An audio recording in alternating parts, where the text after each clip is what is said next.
Hi, I'm Max Brandt with the Arkansas Times. On Friday, November 4th, fall appears finally to be arriving. We'll start today with something that's certainly of great public interest, if not necessarily huge substantial interest for a long period of time, and that's the Razorback women's basketball team. They got their normal about 1,200 people to a game last night, but before the game started, they played the national anthem, and 6 members of the team took a respectful knee as the anthem played. It was a mark of their concern about police shootings of black people and other inequities in America. They talked with their coach Jimmy Dykes about it a long time before they did it. He was aware they were going to do it. They had some teammates who didn't participate but said they supported those players just the same.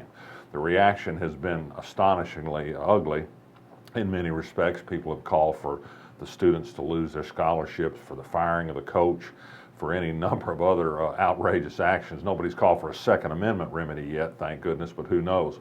It was a golden moment for Jimmy Dykes, the basketball coach, and Jeff Long, the University of Arkansas athletic director. While not saying they necessarily agreed with the way to express their opinion, they said they understood it. They said the First Amendment absolutely protected them. It's really amazing in today's day and time that people would think you could take retaliation against a student or against a university for expressing their First Amendment rights. But unfortunately, members of the Arkansas legislature do. At least 2 Republican legislators, one of them, of course, Jason Rapert, goes without saying, thinks they ought to take a look at University of Arkansas funding for a failure of leadership in this. They need some instruction in the First Amendment. There's probably a law school at Fayetteville that could help them out on that. There's a federal court hearing underway today in Little Rock. It's about a lawsuit seeking to force the State Board of Election Commissioners to do a better job of providing notice at the polls that Issue 7, the Medical Marijuana Initiated Act, though it's on the ballot, its votes won't count. This occurred because the Arkansas Supreme Court threw the measure off after voting had begun. Don't know yet the outcome of that hearing, but the state has objected to an order being filed in the case, said the plaintiffs don't have standing to sue, said the federal court should not meddle in a state election matter, saying the proper person to complain to in this is the Arkansas Supreme Court, not the federal court. I think the lawsuit probably is a long shot, but if nothing else, it provides some attention to the fact that if you want to vote for medical marijuana, your only choice is Issue 6, the Medical Marijuana Amendment. Interesting report on Joint Auditing Committee this morning at the state capitol. It was about the state's experience and a venture capital experience that began about 14 years ago.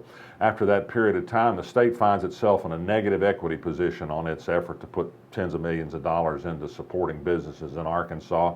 The company that they partnered with made several $1,000,000 in fees over that period. They did a good bit better, but they had a stop loss on their private investment equity money. The state did not. This is perhaps worth considering because Issue 3 on the election ballot on Tuesday calls for increasing even more the amount of money the state pours into private businesses. Perhaps the state and cities and counties, as Issue 3 would allow, are probably not sophisticated to get up into the private sector economy. Maybe we should let the free enterprise and the free market work without state subsidies. Just an idea. Speaking of which, there was another press conference today by foes of the medical marijuana measure, and it was headlined by some of the biggest corporate interests in Arkansas, particularly the Arkansas State Chamber of Commerce. If you do favor medical marijuana, please know that the Arkansas State Chamber of Commerce is spending its money, and it wants to get more tax money to pay its lobbyists to fight medical marijuana. So if you want to fight medical marijuana in favor of it, fight against corporate money going to the State Chamber of Commerce, vote no on Issue 3. The Little Rock School District is facing budget cuts. Michael Poore, the superintendent, yesterday outlined a number of them. There's going to be job cuts, but there are also perhaps 3 elementary school closings, 1 closing of a pre-K center, and a relocation of an alternative school.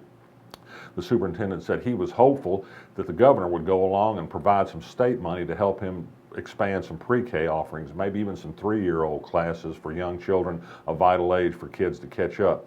Dreaming about state help for pre-K from a Republican governor or Republican legislature is, I'm afraid, probably a long shot.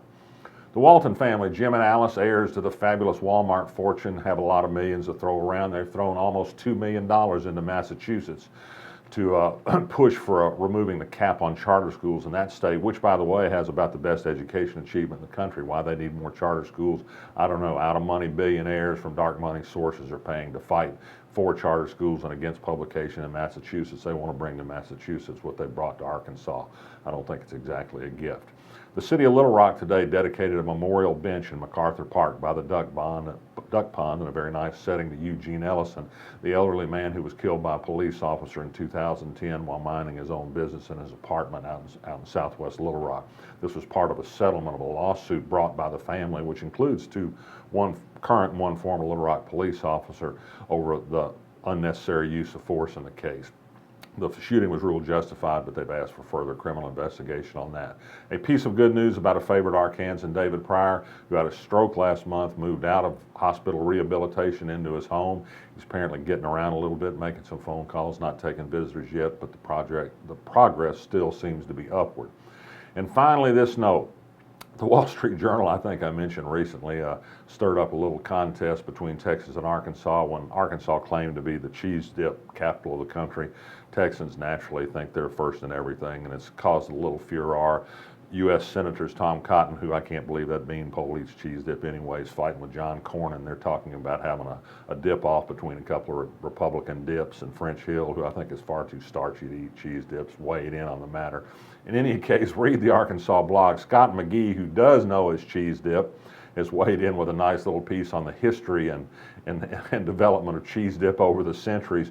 He's not going to give credit to either Arkansas or Texas for inventing the stuff. He's going back to Greece. It's a funny piece, and I urge you to take a look, arkansasblog.com. I'm Max Brantley, and I'll be back next week.